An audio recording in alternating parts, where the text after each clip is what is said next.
Assalamualaikum warahmatullahi wabarakatuh. Jadi kali ini penulis ingin bahas soal SAG ya, SEG, sebuah istilah yang populer di sales yang jual suspensi aftermarket yang mahal ya. Jadi katanya kalau mau sip seknya harus segini, kalau mau oke seknya harus segini, cara ngukurnya gini wis ribet banget lah katanya itu untuk bisa nyetel dumping ya, nyetel preloadnya gitu. Tapi makin lama cara pemakaian SAG itu makin nggak masuk akal ya. Yang hasil akhirnya adalah walau sudah disetel SAG-nya ya, kendaraan tetap nggak nyaman. Jadi walau sudah disetel, wah ini sudah saya setelkan, ini sudah benar-benar pas ini untuk Anda gitu ya. Walau sudah disetelkan gitu masih nggak nyaman. Karena ya sebenarnya konsep SAG atau SEG sendiri itu ya tujuan akhirnya apa gitu kan sudah jelas toh ya. Kalau pingin nyetel suspensi ya nyari yang paling nyaman, yang sesuai kondisi jalan raya. Kita ngomong yang soal harian ya, bukan untuk balap, karena untuk balap keperluannya beda lagi ya. Kalau untuk balap ada sampai yang kestabilan suspensi di kecepatan sekian, di tikungan yang ini gitu ya. Terus respon engine brake-nya terhadap grip ban, respon akselerasi terhadap grip ban. Terus apalagi ya, efek understeer atau oversteer. Kalau untuk balap rumit, tapi kita ngomong untuk harian aja. Untuk harian, fungsi suspensi adalah bikin nyaman. Kalau stabil, itu hubungannya dengan percepatan ya, bukan dengan SAG-nya, dengan kecepatan dan kondisi jalan. Jadi suspensi itu harus pas. Kalau untuk kecepatan tinggi, per itu harus agak keras, karena namanya perubahan permukaan jalan itu akan lebih cepat terjadinya. Jadi butuh perubahan pergerakan yang lebih cepat. Dari sisi hambatan suspensinya ya, hambatan suspensinya itu juga kalau kecepatan tinggi harus lebih tinggi, karena pergerakan suspensi akan lebih cepat. Nah dari itu saja wis jelas ya bahwa setelan SAG itu wis nggak wis nggak mungkin lah bisa disetel satu setelan terus dipakai seumur hidup ya. Dari sisi situ saja wis sudah nggak mungkin ditentukan rumusnya gitu ya. Karena apa? Ya kebutuhan orang beda-beda. Orang itu butuhnya untuk apa? Jalannya kayak apa? Jalan kayak penulis gini, yang jalannya gonjang naik turun ya. Lihat aja lah bagian visore, pergerakan naik turunnya kayak apa. Kayak gitu kondisi jalan yang penulis lewat. Jangan disamakan dengan jalan Jakarta yang super mulus gitu. Beda. Untuk kondisi jalan penulis butuh agak keras, gak iso empuk-empuk nem. Hambatan suspensi juga nggak mungkin mengandalkan yang standar, apalagi yang single action, metodenya suspensi matic Jepang ya, suspensi orisinil Jepang yang bawaannya Honda, Yamaha, atau yang Suzuki keluaran terakhir yang buatannya KYB atau Showa, bener-bener nggak layak untuk dipakai di jalan kayak gini. Perhatikan motor Scoopy depan itu ya, itu pergerakan suspensinya liar itu. Kalau jalan agak kencang dia bakal kayak ngerem kalau lewat jalan kayak gini, nggak bisa wes gitu, nggak bisa. Nah kalau dari sisi kenyamanan ya, maunya kayak gimana sih nyetel suspensi itu? Sebenarnya konsep nyetel suspensi itu gampang. Gimana caranya suspensi itu empuk, nyaman, dan gak mentok. Jadi jarak main suspensi bisa dimanfaatkan semaksimal mungkin. Nah untuk gampangannya ya, suspensi itu disetel sedemikian rupa sehingga kalau dinaiki amblesnya itu kurang dari separuh, nah, maksimalnya separuh lah kalau untuk sendirian gitu ya. Nah, kalau boncengan juga ya boleh juga. Gimana caranya amblesnya kurang dari separuh untuk kalau boncengan? Yaitu tentu dengan merubah kekuatan pernya. Nah merubah kekuatan per ini yang paling penting ya, yang paling penting karena nggak semua suspensi motor itu bisa empuk. Ada atau banyak ya suspensi aftermarket atau malah pabrikan juga yang amblesnya suspensi itu nggak bisa lebih dari sepertiga ya. Kurang dari sepertiga, mau merek apapun lah ya, mau merek ya tadi itu yang merek-merek Jepang ya, KYB, Showa, atau merek lain ya, RCB, apa mana, GP Racing, Ride It, YSS, beberapa tipe Ohlins seperti itu ya.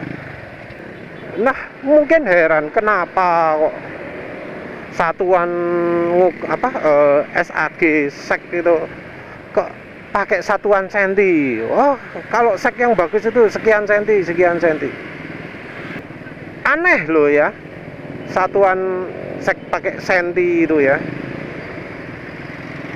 super aneh loh ya.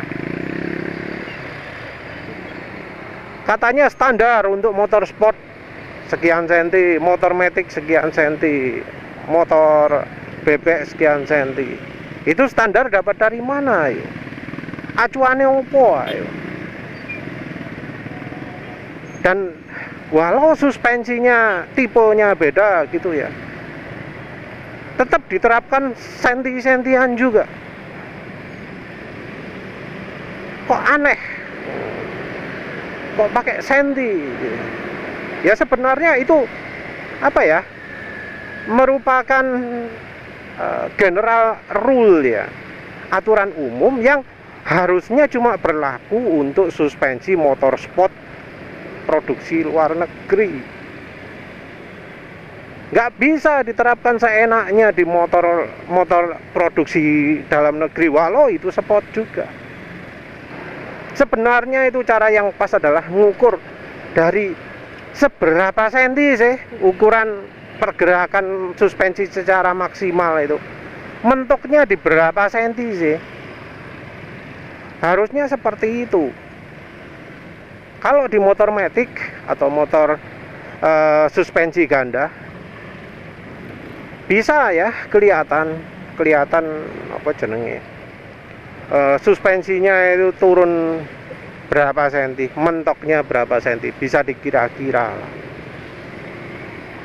Apalagi yang aftermarket ya, karena yang punya pabrikan itu entah mengapa dilapisi plastik biar apa ya, biar nyengit, biar nggak kelihatan, entahlah kenapa kalau yang buatan pabrikan itu sengaja ditutupi plastik ya. Tapi dari suspensi aftermarket yang kelihatan batangan tengahnya itu kita bisa lah ya nilai ya, mentoknya berapa. Dan kalau kita ukur ya, sebenarnya nggak sama antara suspensi satu dengan yang lain. Ada yang pendek, ada yang panjang, nggak sama. Nah, memaksakan ukuran yang sama untuk apa ya, semua suspensi itu ya jelas ya nggak cocok ya, jelas salah ya.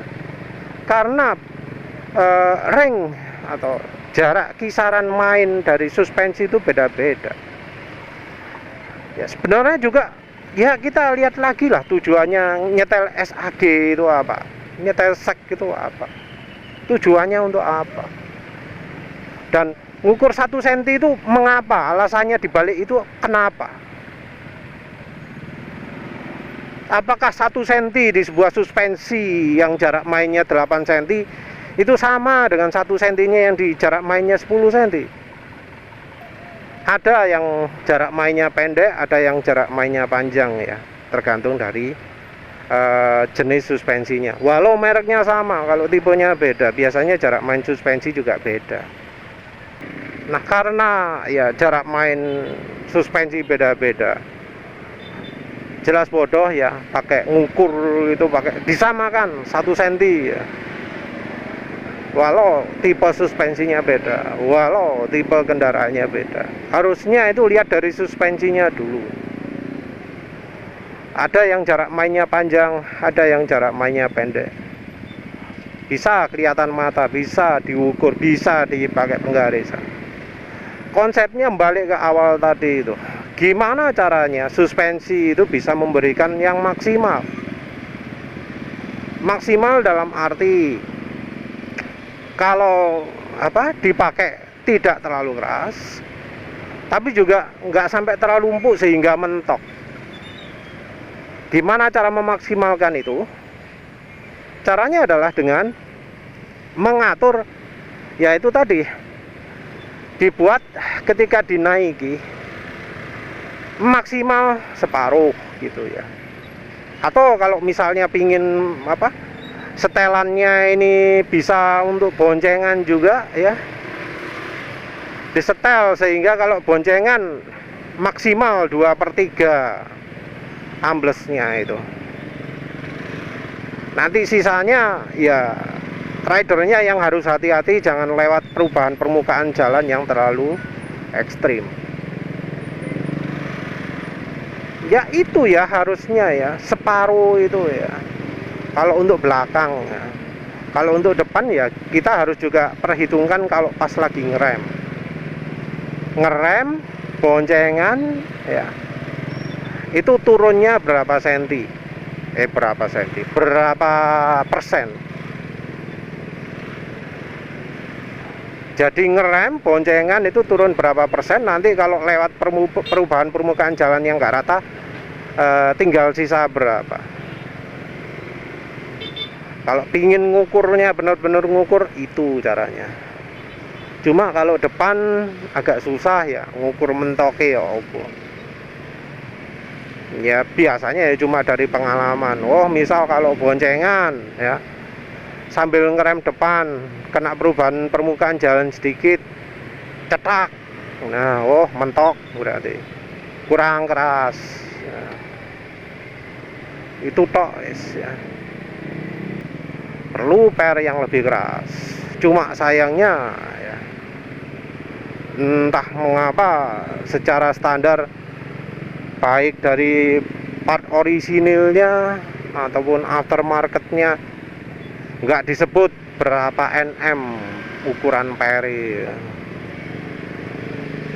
Walau yang aftermarket pun ya opsinya mek siji tok, nggak pernah misal, oh ini kalau berat ridernya sekian kilo pakai yang ini kalau ridernya sekian kilo pakai yang ini. Karena ya ukuran per harus disesuaikan dengan berat rider kan. Kalau besar, kalau depan terus terang susah, itu harus eksperimen sendiri, nyari substitusi sendiri ya. Kalau belakang yang lebih fleksibel ya, tinggal menghindari beberapa merek, bisa pilih. Terus dan kayaknya kalau merek yang bisa lebih universal itu ya merek DBS ya.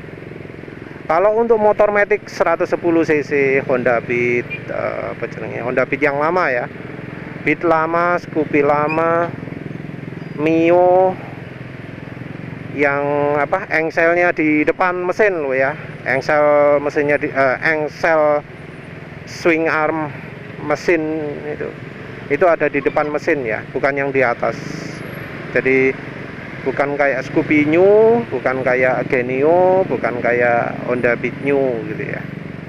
Itu pakai ISS, ukuran pernya pas 45 Nm itu pas.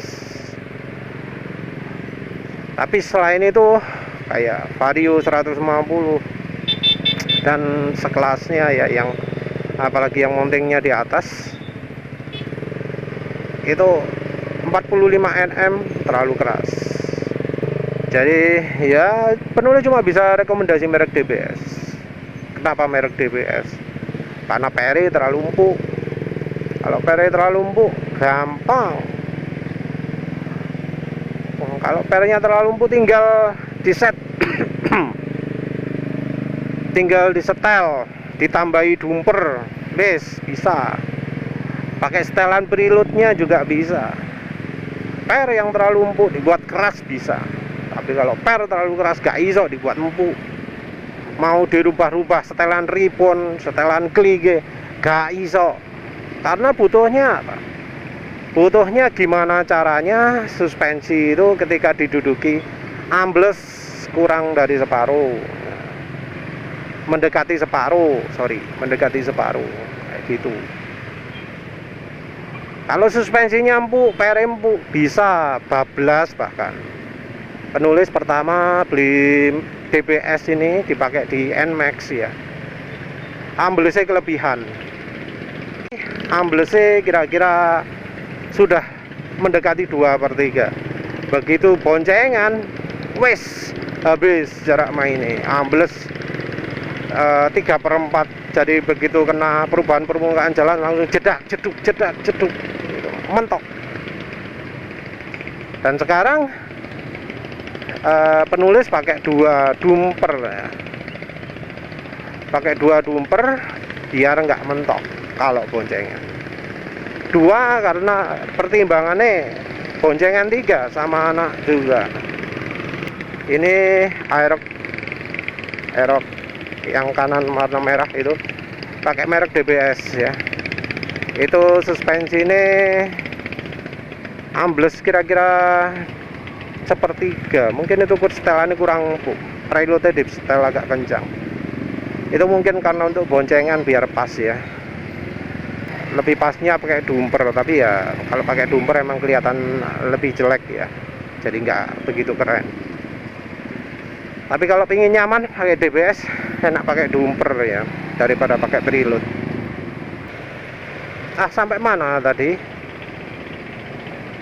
Ya pokoknya intinya itu ya, kalau suspensi ya di setel seknya itu 1 cm, artinya cuma turun 10 cm, cuma turun 10% dari 10 cm misalnya, itu jelas suspensi yang terlalu keras. Tapi banyak ya sales atau dealer suspensi aftermarket yang menggunakan trik itu untuk memberikan ilusi bahwa seakan-akan suspensi mereka sudah bisa pas, sudah bisa cocok ya. Padahal sebenarnya terlalu keras, nggak nyaman, nggak bisa betul-betul sip. Tapi teknik sek ini dikesankan kalau misalnya nggak nyaman, maka yang salah konsumennya, karena dari salesnya itu, dealernya itu sudah memberikan yang pas, padahal sebenarnya enggak. Ya balik lagi lah, masa suspensi cuma turun 10% itu nyaman? Ya enggak lah. Jarak main suspensi 10 cm dipakai sendirian turun 1 cm tok, itu wes terlalu keras itu. Nah, mengapa kok tiap orang bisa beda-beda? Ya karena berat badan orang beda-beda. Jadi nyetel suspensi harus disesuaikan berat badan. Yang lebih pas lagi sebenarnya ukuran per itu menyesuaikan dengan berat badan.